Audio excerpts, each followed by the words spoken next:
എത്ര പേർ ക്രിസ്തു വീണ്ടും വരും എന്ന് പ്രതീക്ഷിക്കുന്നു? പ്രത്യാശയൊക്കെ നാം പറയുന്നുണ്ടെങ്കിലും ക്രിസ്തു രണ്ടാമതും വരുമെന്ന് ചിന്തിക്കുന്നവർ വളരെ കുറവാണ്.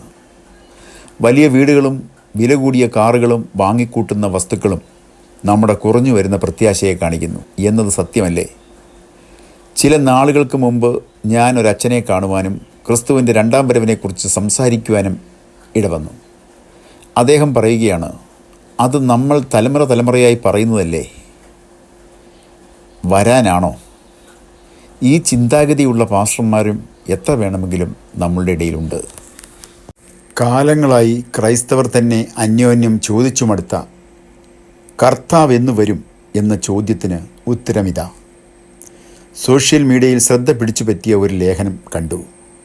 അങ്ങനെ ആരും ഇതുവരെ എഴുതിയതായി തോന്നിയിട്ടുമില്ല.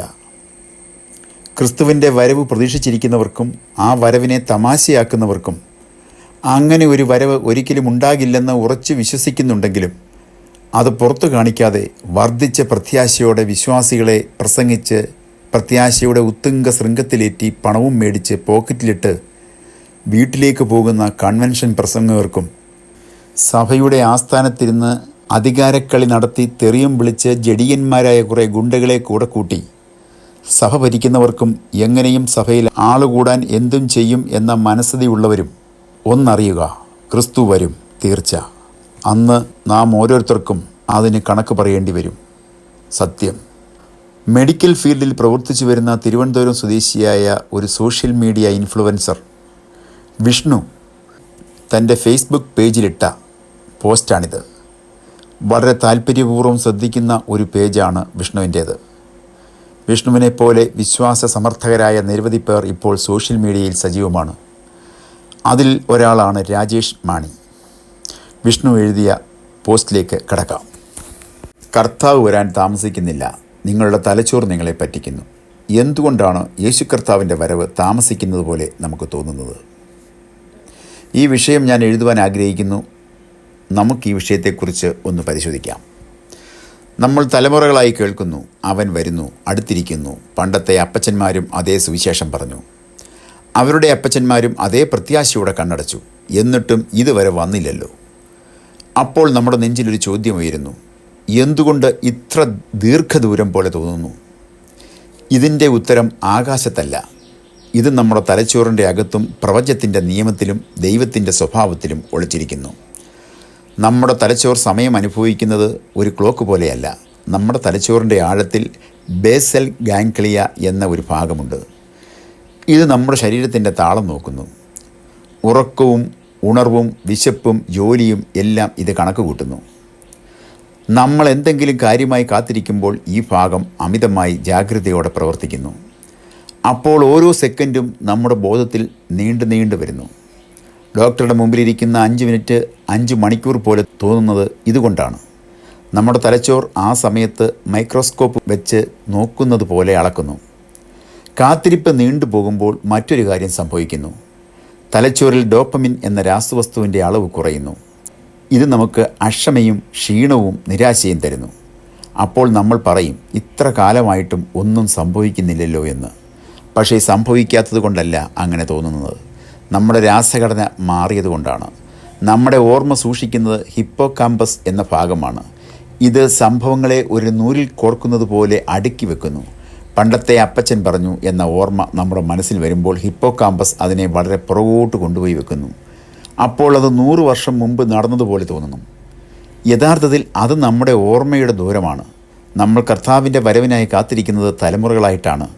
അതുകൊണ്ട് നമ്മുടെ ഓർമ്മയും പ്രതീക്ഷയും കൂടിച്ചേർന്ന് ആ കാത്തിരിപ്പിനെ ഒരു മലയുടെ ദൂരം പോലെ വലുതാക്കി കാണിക്കുന്നു. നമ്മുടെ തലച്ചോറിന് മറ്റൊരു സ്വഭാവം കൂടിയുണ്ട്. നമ്മൾ ബോധമുള്ളപ്പോൾ സമയം പതുക്കെയാണ്. നമ്മൾ ഉറങ്ങുമ്പോൾ സമയം പറന്നു പോകുന്നു. 8 മണിക്കൂർ ഒരു നിമിഷം പോലെ തോന്നും. അബോധാവസ്ഥയിൽ കിടക്കുന്നയാൾക്ക് ദിവസങ്ങൾ പോലും അറിയില്ല. ബോധത്തിൻ്റെ തലം മാറുമ്പോൾ സമയത്തിൻ്റെ അനുഭവം മാറുന്നു. നമ്മൾ എപ്പോഴും ജാഗ്രതയോടെ കാത്തിരിക്കുന്നത് കൊണ്ടാണ് ഈ കാലം നമുക്ക് ഇത്ര നീളം ഉള്ളതുപോലെ തോന്നുന്നത്.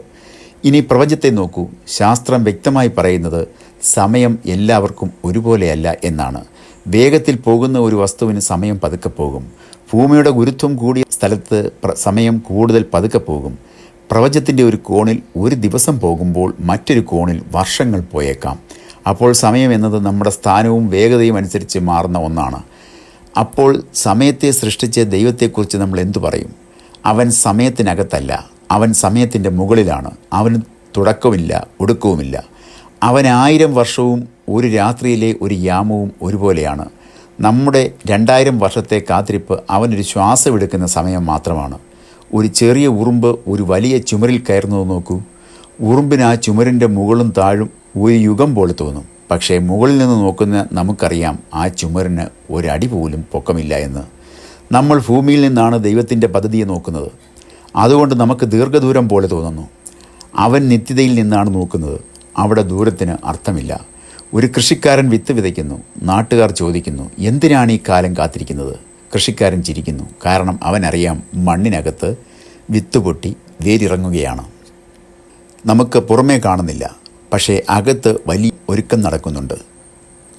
ഒരു ദിവസം ആ വിത്ത് വലിയ മരമായി മാറും. അതുപോലെയാണ് ഈ കാലം. നമ്മുടെ കണ്ണിന് കാണുന്നില്ല, പക്ഷേ ദൈവത്തിൻ്റെ കയ്യിൽ ആത്മാക്കൾ ഒരുങ്ങുകയാണ്. ഹൃദയങ്ങൾ മാറുകയാണ്. ലോകം അവൻ്റെ വരവിനായി ഒരുക്കപ്പെടുകയാണ്. ഒരു ശില്പി ഒരു കല്ലിൽ ചുറ്റിക കൊണ്ടടിക്കുന്നു. പുറത്തു നിൽക്കുന്നവന് അത് വെറും അടി പോലെ തോന്നും. ശബ്ദം കേട്ടും മടുക്കും. പക്ഷേ ശില്പി നിർത്തുന്നില്ല. അവനറിയാം അവസാനം ആ കല്ലിൽ നിന്ന് ഒരു ജീവനുള്ള രൂപം പുറത്തു വരുമെന്ന്. അതുവരെ അവൻ ക്ഷമയോടെ അടിച്ചുകൊണ്ടിരിക്കും. അതുപോലെ ദൈവം ഈ കാലത്ത് നമ്മുടെ ജീവിതത്തെ ചെത്തിമിനുക്കുകയാണ്. നമ്മുടെ സ്വഭാവത്തെ മാറ്റുകയാണ്. അവൻ്റെ വരവിന് യോഗ്യമായ ഒരു ജനതയെ ഒരുക്കുകയാണ്. നമ്മുടെ വിശ്വാസം വെറുതെയല്ല എന്നതിൻ്റെ ഏറ്റവും വലിയ അടയാളം നമ്മുടെ തലച്ചോറിൽ തന്നെയുണ്ട്. 2000 വർഷമായി കോടിക്കണക്കിന് ആളുകളുടെ തലച്ചോർ ഒരു പ്രത്യാശയെ ഓർത്ത് ജീവിക്കുന്നു. ഒരു വ്യാജത്തിന് തലമുറകളുടെ തലച്ചോറിനെ ഇങ്ങനെ ബാധിക്കാൻ പറ്റില്ല. ഒരു കെട്ടുകഥയ്ക്ക് ഇത്രകാലം ആളുകളുടെ ഓർമ്മയിൽ നിൽക്കാൻ പറ്റില്ല. നമ്മുടെ വിശ്വാസം വികാരമല്ല, അത് അനുഭവത്തിലും വചനത്തിലും ചരിത്രത്തിലും വേരുറച്ച സത്യമാണ്. നമ്മൾ ചോദിക്കുന്നത് എത്ര കാലമായി എന്നാണ്. അവൻ നോക്കുന്നത് എത്ര ഹൃദയം ഒരുങ്ങി എന്നാണ്. നമ്മൾ കലണ്ടറിൻ്റെ താളുകൾ മറിക്കുന്നു, അവൻ ജീവിതത്തിൻ്റെ പുസ്തകം എഴുതുന്നു. നമ്മുടെ തലച്ചോർ സെക്കൻഡ് കൊണ്ടാണ് എണ്ണുന്നത്, അവൻ നിത്യത കൊണ്ടാണ് എണ്ണുന്നത്. അതുകൊണ്ട് ക്ഷീണിതരാകരുത്, നിരാശപ്പെടരുത്. നമ്മുടെ തലച്ചോറിന് ദീർഘദൂരം പോലെ തോന്നുന്നത് അത് സമയത്തിനുള്ളിൽ പണിയപ്പെട്ടതുകൊണ്ടാണ്. അവൻ സമയത്തിൻ്റെ സൃഷ്ടാവാണ്. അവൻ വരുന്ന ദിവസം നമ്മൾ തിരിഞ്ഞു നോക്കും. അന്ന് ചിരിച്ചുകൊണ്ട് പറയും, ഇത്രയും നാൾ നമ്മുടെ കണ്ണിന് മല പോലെ തോന്നിയത് യഥാർത്ഥത്തിൽ ഒരു കാൽവെപ്പിൻ്റെ ദൂരം മാത്രമായിരുന്നുവെന്ന്. നമ്മുടെ തലച്ചോറിന് യുഗം പോലെ തോന്നിയത് അവൻ്റെ കണ്ണിൽ ഒരു നിമിഷം മാത്രമായിരുന്നുവെന്ന്. കർത്താവ് വരുന്നു. ക്രിസ്തുവിൻ്റെ വരവും കാത്തിരിക്കുന്ന ലക്ഷങ്ങൾ. ആ പ്രത്യാശയോടെ ഈ ലോകം വിട്ടുപോയ വിശുദ്ധർ, ഇവരൊക്കെയും ഉയർപ്പിൻ സുപ്രഭാതത്തിൽ ഒരുമിച്ച് കാണുന്ന ആ നല്ല നാളേക്കായി നമുക്കൊരുങ്ങാം. ആ നല്ല നാളിന്നോർമ്മയായി ഞാനെന്നും എന്നേശു രക്ഷകനെ ഓർത്തിടുന്നു. തന്നാമം എന്നും വാഴ്ത്തിപ്പാടിടും ഞാൻ. ആ നല്ല നാളിന്നോർമ്മയായി ഞാനെന്നും എന്നേശു രക്ഷകനെ ഓർത്തിടുന്നു. തന്നാമം എന്നും വാഴ്ത്തിപ്പാടി. ഒരു പുതിയ വീഡിയോയുമായി വീണ്ടും കാണും വരെയും എല്ലാവർക്കും നന്ദി, നമസ്കാരം.